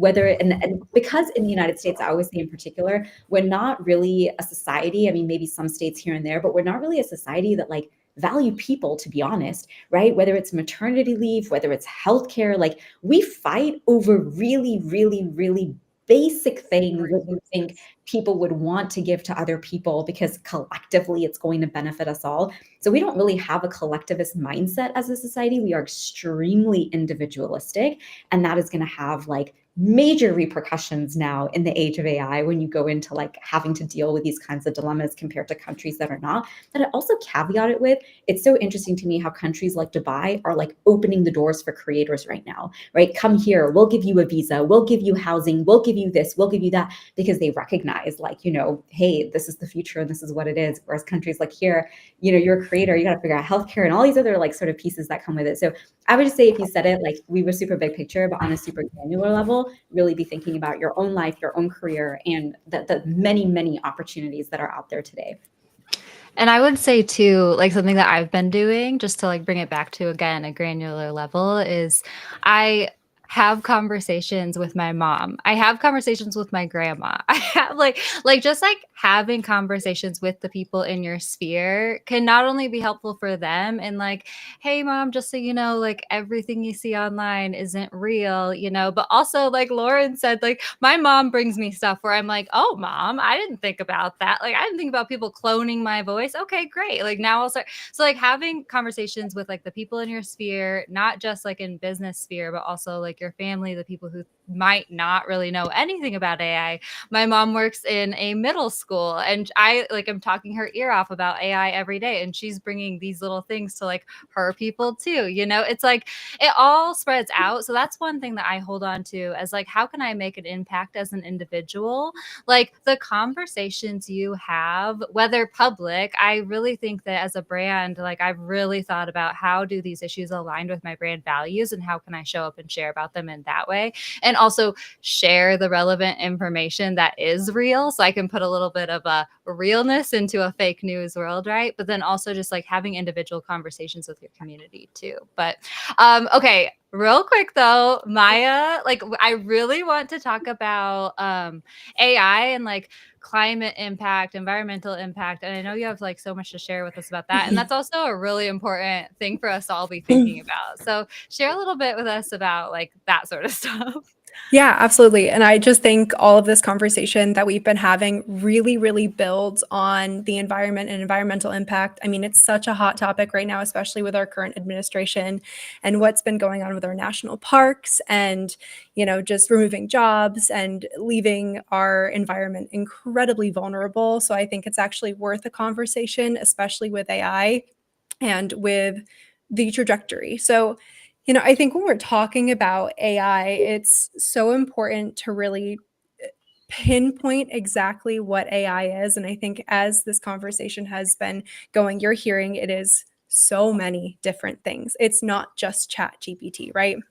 And so when we're thinking about AI as a whole, we have to actually think about where it's coming from. I think that, you know, so many of us think about AI and we actually just full stop. This is our laptop. We have AI in front of us, and that's great. I know it takes an energy. I know there's an energy consumption battle right now somewhere.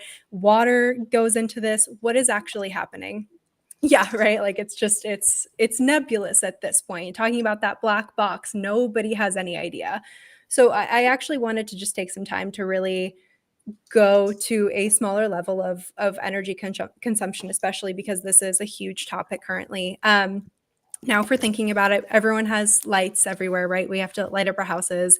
One light bulb has about 80 to 120 watts, right? That's pretty much baseline. Everybody knows that that's energy. So we know that that actually does impact the environment, right? And then if you're thinking about on a higher scale level, you have watts. What these data centers, which is actually where AI is coming from, is being powered through. It uses about roughly, and this is in 2022, it uses about roughly 240 to 340 terawatt hours. And again, that was in 2022. So if you can imagine now, that number has increased. To give you a perspective of what that actually means, a terawatt is equivalent to 1 trillion watts or 1,000 gigawatts. So that's, just to put it so plainly, that's a shit ton of energy. Like, that's a lot of energy that we're dealing with here. And so that actually is about 1 to 2% of global electricity. And so if you're going, that's a lot. I don't really know what that means still. What's a data center? How are we actually powering these things? What's powering my AI source? Great, perfect. Stick with me here for a second. So a data center is actually a warehouse. It's about as big as Walmart. It's full of compute servers.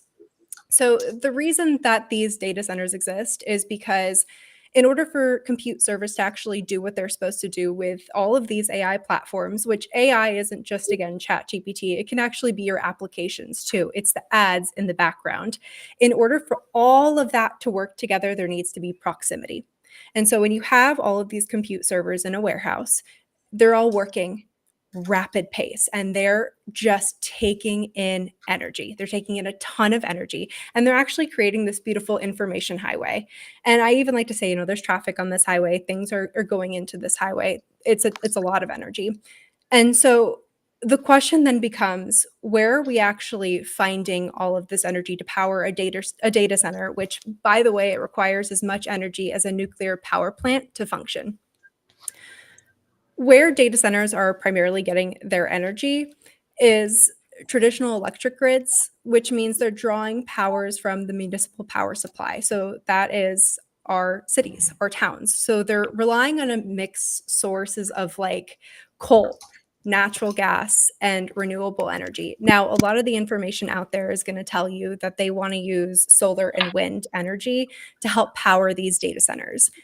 Something that I really, really like to talk about is energy and energy sources, especially, if we're talking about just education and educating on what's actually, an energy source. Solar and wind energy is an unreliable energy source. It has the ability to not function consistently. Now, I want you to think back to AI, what AI is doing. It is running constantly. Unlike your laptop, unlike your phone that you can power off, unlike the lights that you can shut off and actually do something that's, going towards benefiting the earth and the overall environment. These things are constantly running in the background. There is no off switch. So if you have a solar drought and, it's a super cloudy day, when you're relying on that solar energy, that means things are going to shut off. And so I want to go back to a point that it's running off of municipal power. What that means is that the power is going to go to the people first. So that is your lights, right? You want to make sure your people actually have the electricity, the energy to function in their day-to-day. Where it's not going to go first are these data centers. And what happens if these data centers aren't powered with an unreliable energy source is that people still suffer. So that's why they're looking towards the gas. That's why they're looking towards coal. That's why they're looking towards nuclear power plants. And then that looks like finding the land to actually build all this, not just the data centers, but the nuclear power plants, the coal factories, right? Everything in order to actually power all of this. And so then if you're thinking, okay, that's great. I finally kind of understand this energy thing. It's a lot of energy that's going to take to power this. We need a lot of land. The reason that it's actually an environmental issue is because if you think of coal, gas, and nuclear power, it all relates to high carbon emissions, air pollution, water pollution. And it's actually going to affect, as we've kind of been talking about, minority groups. It's going to affect people that don't have all the access to clean water, to even their own land, right?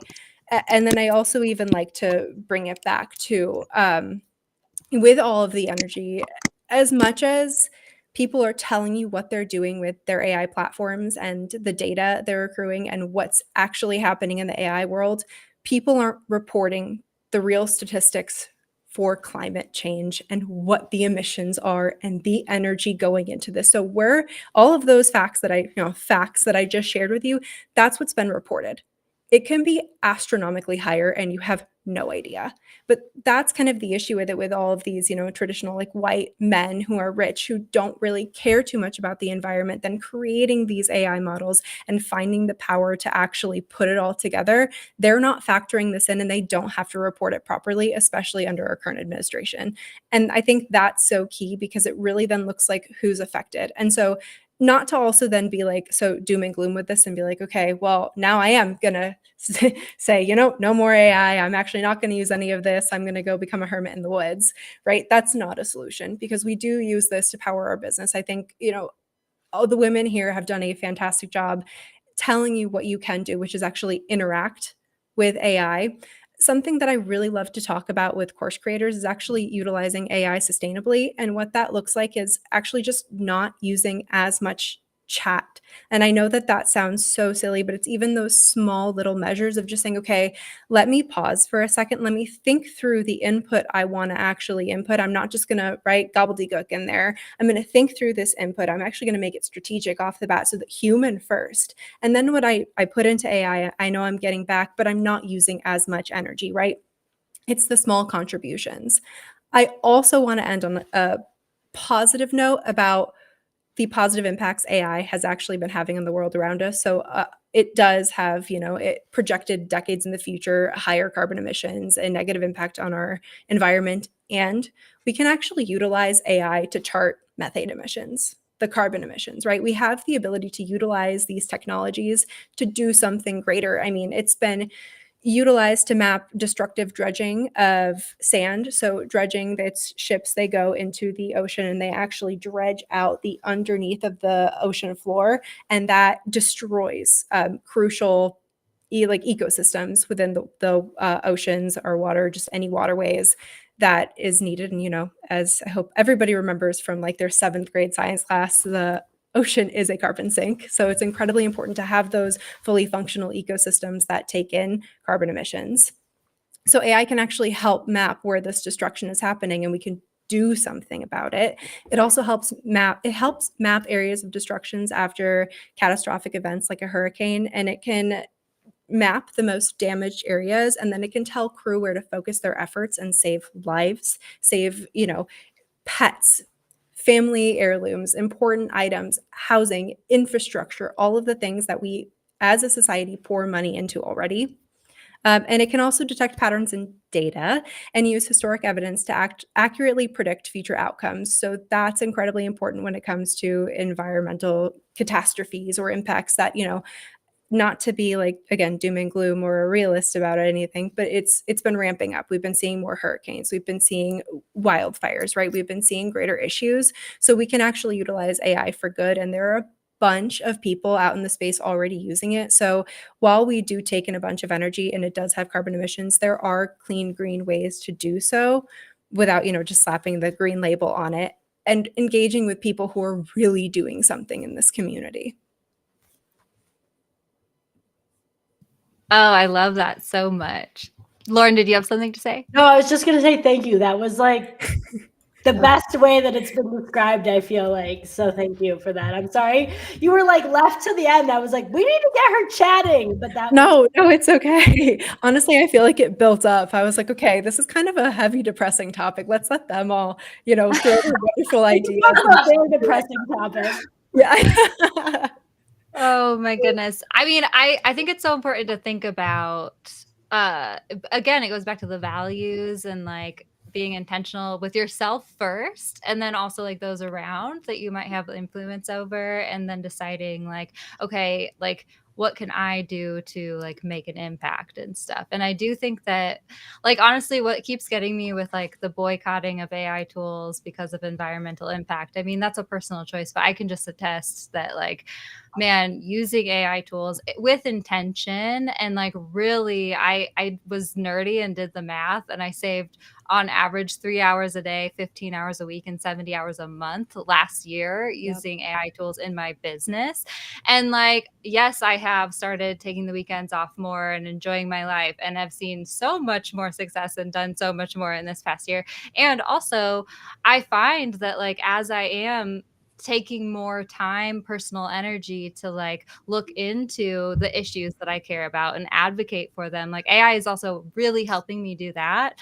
And I'm trying to also focus on like the big impact things, like the immediate impact things, my own community, but also those big impact things that like really are making the difference. As I was kind of looking into AI and the environment and all that stuff, like it was kept comparing it to kind of when they were really putting environmental impact on the individual. How can you reduce your carbon footprint? Take a shorter shower. Yeah. Yeah. When like all these giant companies that are making the biggest like carbon emissions are like just still doing it like no problem, because everyone's concerned about themselves and like they're greenwashing their initiatives and stuff. Does anyone have any thoughts about that? Yeah. That was my dog's leg that just kicked up over here.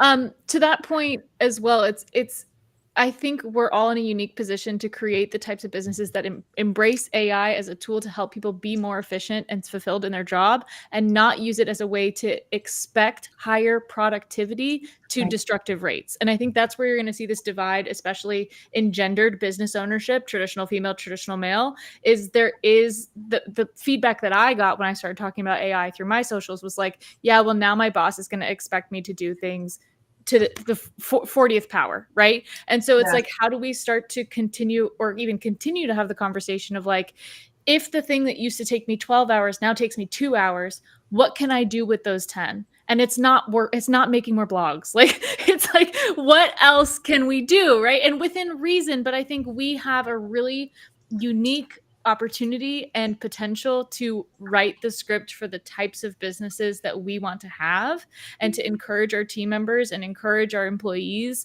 to critical think the best way to get the job done, to then go do more of the things that are going to fulfill them and make them better community members and friends and partners and parents and spouses and all these things. Like, and that again comes to the culture bit of it and the human part of it, of like, that always still has to be a part of the conversation, in my opinion. Yeah. And I think, sorry. I was just going to say that we do have a really small, we have a small opportunity. We also really have a kind of golden opportunity for people that do have their own businesses, which I gather is at least some of our audience in the chat, and it's all of us, right? It like having your own business, you actually get to make an active choice about what that uplift in productivity and efficiency means. So in my business, for example, my entire team work part-time hours and we pay full-time salary. So I have every Friday off with my partner. He also doesn't work on Fridays, and all our kids are either in daycare or school. It's the best day of the week, right? It's like I took a walk along the beach. We had a coffee at 10 a.m. We come home and we have a nap in the middle of the day. I constantly have to fight the urge that I could be doing more and serving more and achieving more, because I actually do have an extra day a week of time. But what I remind myself is I'm already doing more than I ever could have done before, because I leverage all of these tools, and so are my entire team. So even though we're a small team and there's only 5 of us, if we think that we're at least getting 2 extra days, right, that's 10 extra days. So I actually have another 2 full-time staff in my team already. I don't need to fill that other day. So you can make a conscious decision about what that means for you and the type of life that we would like to lead. And I think globally, we're seeing a cultural shift towards that kind of more work-life balance, but AI provides you another opportunity to assess what that actually looks like for you. And also just a tiny point about the environmental thing. I did my PhD in conservation ecology. I always thought I was going to be the next David Attenborough and save the world. I didn't quite do that, but I'm doing my bit anyway. I constantly talk about this as well. For me as well, I really think that humanity is getting to the point where we have such huge challenges that we really probably didn't hope to solve them on our own. I know we're all talking about AI and energy use, but AI is much bigger than us writing an email, right? AI is the ability to process huge amounts of data very, very quickly and make informed decisions about what that data tells us. So at a global perspective, we may actually have hope of solving some of our biggest challenges, like, you know, water sanitation, like food security, like global climate change, because we have AI to help us get there and iterate and test and refine. So yes, I always encourage people, like, don't use it like Google. Google uses much less energy. If you're just going to search things, go and use Google. Use it for fit for purpose. If you're going to make weird cat videos, and, you know, unless like you're serving an underserved community that feels more included by having cat videos, like, don't just go and use it for random crap. But if you're leveraging it to be another person to launch and scale your dreams, stereotypically and totally biased because I love women, but women have great ideas and dreams that actually make communities better places. And we know that the more wealth women have, the more they give back, the more that people around them benefit. So, like, I think using it to launch and scale your dreams is a wonderful use of the energy, personal opinion. But on the flip side, you know, we might actually be able to save the world with AI. So we're going to have to do a bit of a cost benefit analysis, and we are going to have to use some more resources to get to that point. Yeah. And I think everyone, well, not everyone, but most of you guys have talked about using AI to save yourself time and to get time back. But I've kind of like almost been trying to move myself away from being the person that's talking about using AI for automation and looking at it also about using it for like creativity and using it less so to save yourself time, because like people will be like, oh, how much time do you save? I'm like, none. I don't save any time because I'm spending all that other time like trying out these other tools and playing around. And now I'm going even deeper down this, you know, into this idea that I was going to do, but now I've got the tools to actually help me get there. And now, or it's like, yeah, maybe I'm not saving time, but now I'm taking on more clients because I technically save time, but now I've got more time to bring them in. Or maybe I can charge more because I'm doing more for them. Or, you know what I mean? It's like, it's not always about the time savings. It's about so much more than that too. And I think that's always something to remember on top of it, that it's like, it's not all about automation. It's not always about using this tool to be your customer service bot. Sometimes that's going to be a shittier option. It'll probably be better to just talk to the person as a person and then use the AI to do something else, right? So it's always going to be dependent on that person and what it is that they're trying to solve in their end goal. But always thinking about that, it's not just about saving time. It's about doing more with and creating where things don't exist. I mean, being able to create world building, to be able to help greenlight a client's vision, to see something that they otherwise are. They're a small business. They can't afford a $15,000 full day video shoot, but like, can we create the assets that are going to help you connect to who you need? One of the first things that Lauren really helped me with was we did a campaign for a tennis tournament here in San Diego. And so I generated out as if tennis balls like flooded the whole city, right? And we posted them on the internet, and this was 2022. So like people didn't really understand generative AI, and we pissed off a lot of boomers in the process. But it was an opportunity to do something to catch people's attention, but to show like an unlimited creativity in a new way, and like really kind of like flex our muscles of like, okay, what could this be? And could we kind of, not in an evil way, but kind of blur the line of reality? Because then I went and got tennis balls made with the logos on them and then threw them at the beach and took a video of them there being like, oh, I found one, as if the campaign continued, right? So like there is this kind of like playfulness, and I think if you're not doing it with like malintention, there are ways to really kind of push the envelope creatively. Like Lauren's been such a wealth of knowledge for that, and with fashion, with art, with even food. Michelle, I think so the much. tennis example, like I want to come back to your tennis example, because I remember when you posted that and somebody commented on it saying like, oh my God, the tennis pollution, like the fact that you would throw all of this into there. And it's like, well, look at, now we have options. But that's the thing is now, what if we wanted to do this, but now we don't have to go and pollute the city. Now we can actually just create the idea and here it is, right? And it's like, we are now able to take these ideas that maybe would never have been possible or would be terrible for the environment if you did it, or XYZ, and you can bring it to life in a whole new way that like you maybe wouldn't have been able to. Oh, we generated out like ice cream cones as if they were shaped like tennis balls. And then it became a whole thing of like, what flavor would it be? And then we contacted 4 different artisan ice cream shops in the area saying like, could you do a version of like a key lime pie ice cream flavor that could scoop and look like tennis balls? Like it just was a fun way to kind of, again, like stretch our muscles, find different ways to, the message was come to the tennis tournament. And we got there through the means that were untraditional marketing. And I think that space is really fun. It's fun for me. I know Lauren and I are always sending each other voice notes about it. Yeah, we love it. But not everyone has the the ability for things to be fake all the time. Of course. We live in a very creative, like, that's the whole thing. Creativity, Yeah. and everyone else is like, okay, but we have real facts. Yeah. But I love the point that you guys are bringing up too, because that's something that I keep trying to explain to, like, anytime I'm on a podcast or anything, you know, like, one of my like biggest fears when I first started hearing about AI tools is like, what is this going to do to our creativity and critical thinking skills? You know, isn't the internet fake enough as it is? And like, yes, and there's like two sides of the coin. And when I first started using the tools, like, I quickly became aware, holy crapkins, like, every freaking idea that you ever have, you can quickly process it and like make it happen and like do all these things. And I like to bring up too, this is something I realized after the fact, but like, I used to manage like 7 content clients by myself as a solopreneur in like 2020, right? And like, could I do it? Yes. Did I have the strategies to do it? Yes. But like, was I feeling just so creatively drained all the time? Yeah. And like task switching, brand switching. But like with AI, it took me to realize, like, after like looking back, wait a second, in 2024, I never felt that like creative drain where it wasn't even like traditional burnout. It was more just like, I like am feeling excited about these brands. I love creating, and like I'm just exhausted, you know? And like with AI, it helped me carry that creative load to like be able to do more and like imagine more and like flip from idea to idea like I love to do all the time, and like work through like my idea that's like nagging at my head while I'm working away. I'm like, like I can't focus because I have this idea nagging in my head. Okay, I'm gonna hop into ChatGPT and just like tell it that.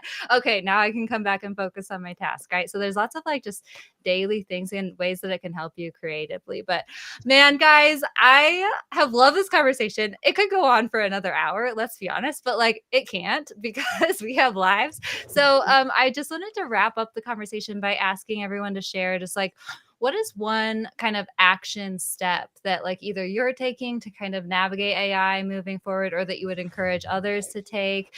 Maya, do you want to share first? Yeah, I would absolutely love to. So, some of the things that I've been messing around with AI, especially with just environmental impacts, is as everybody said, I'm actually feeding the facts, like legit facts that I have fact checked online about the environment into AI, and actually having it integrate in my sustainable business model as well. So it's not just that I'm utilizing those facts for my day to day and educating, I'm actually educating my AI, but I'm integrating it as well into my system. So everything that I mention within my own business has sustainability at the forefront. I know that's such an overused word. So, you know, we can all use a different word than just sustainability, but really like sustainable practices as well.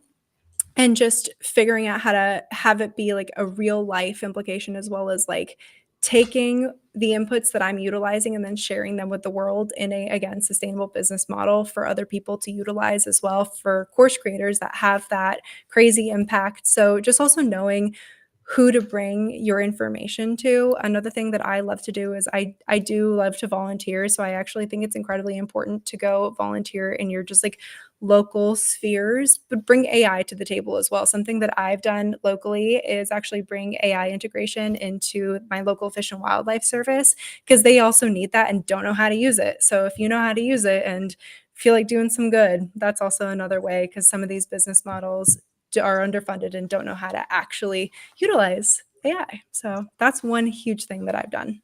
I love that so much. Michelle, what do you have for us? Yeah, I think the biggest opportunity, like I kind of said at the beginning of this whole thing, is to being the early adopter in tech makes sure that you at least are starting to have a voice at the table. If you decide to opt out completely, then you really won't have a say in how this thing goes. And I think a lot of the ethics conversations, the sustainability conversations, the usability conversations need more people with empathy in them, and that it's much easier to have your voice heard when you are an active participant. And to your point too, to the local level, I'm super concerned. I live in Southern California about housing and homelessness. And so I'm putting myself in the rooms with the housing commission and I'm asking them questions because I have very strong feelings about these things. And I think it's really easy to get distracted by social media and to get distracted about where you think your impact is. It's also very easy to feel small in these conversations. And so I'd implore anyone listening to find an outlet where you can number one, listen, and number two, start to ask questions. And especially if it's something that you feel strongly about, I think that in AI and in all things. And then on the flip side of that, as a business, like we're using this to help green light more women entrepreneurs and get their dreams realized faster, and helping them start their brick and mortar locations and their small businesses and get their brands off the ground in a more cost-effective way for them to then be able to impact change in their circles. So that is kind of our silver lining of the AI conversation. I love that. Okay, Lauren. I think, just making sure that you're being diligent and vigilant around images and videos that you are seeing and taking in that have some sort of real life implications, right? Like making sure that the stuff that you are ingesting is the wrong word. You're not ingesting it, but that you're taking in is real, and doing your due diligence to fact check things that you feel like maybe are not. And then also just thinking about like the tools that you're using and making sure that you're keeping an open mind and checking out what's popping up. So I know we talked about privilege a lot, but now we do have a lot more tools that are open source, that are free to use. So, looking into just what options do you have and figuring out how to stay, in the know around what's going on with some of these tools, because for all we know, like you could be using one tool and tomorrow regulations could change and the entire tool is shut down. So having backup options for some of the things that you are very dependent on, I think is really smart, especially now, especially if you're in the US. Like, who knows? I still think we're going to lose TikTok. I don't know what anyone else's opinion on that is, but I think it's going. I think we're going to lose it. So I don't know what's going to happen with a lot of these tools. I think it's smart to just keep your eyes open and your tools open. Diverse. Diverse is the right word. Oh my gosh, I love that. Okay, Kelsey, what do you have for us? Yeah, so I think the biggest thing for me is this human first part of the conversation that we've had, and we focused on it a lot today, so I won't reiterate it too much. But even in my business, I mean, I'm a data analyst, right? So I go in and I dig up golden nuggets of information from people's stuff. And every single time it comes back to how can we personalize more? The AI conversation is the same thing. It's how can I use this from a human first perspective, from a customization perspective, from a I care about you as a human, and this is a tool that's helping me show you that care even more.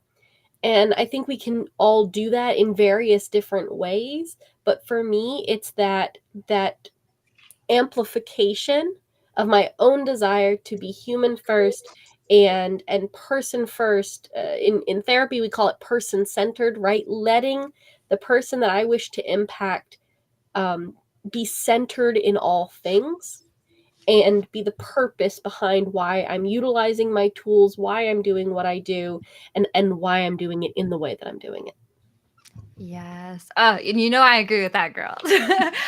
Okay, Nikki, what would you say for us? I mean, everyone has had such amazing points, and I don't want to take up too much time. So I guess my call to action is take up space. Women need to take up space. We deserve to take up space. We can take up space in AI. We can take up space culturally. We can take up space in our society, in our communities. Just take up space. Don't be afraid to make people make room for you and your ideas and values and the way that you see the world.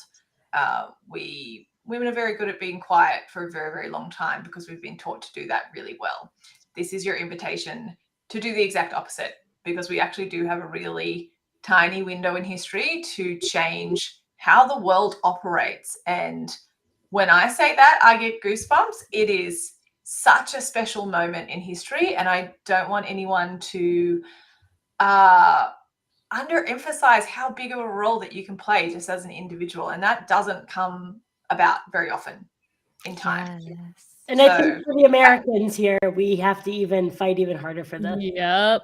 Yeah, exactly. And don't worry, the world over, we are watching and in support, and if you'd like to come and stay in my spare bedroom in Australia, there's always space. I would love to. As a matter of fact, I will look If you need refuge, that's Oh my gosh, you guys, this is so great. Thank you so much. Saba unfortunately had to hop off, but her action step was identify one way AI allows you to revive a goal you had that you feel you never had time for, which I love because it's bringing it back to you. Yeah. And and I would just say too, guys, like I've just been really trying to have conversations, be intentional about spreading the word, and like have those conversations with the people in your life. You're like, I don't think my mom or grandma cares about AI, but like I'll tell her about it. And who knows, she'll go tell her little biddies, like during the US election, my grandma was like buying like woke books for her friends that she plays cards with and stuff. So it's like, it spreads. So just had to say that. And I will say that, guys, make sure that you are following us all on Instagram. In the resource guide, I've linked our Instagrams and our websites, and I'll link our websites and Instagrams in the replay of this too. So make sure you connect with all of us. But thank you guys so much for being a part of this panel. I've loved this conversation so much. Thank you. Thanks for putting it Thank together. you. Yeah.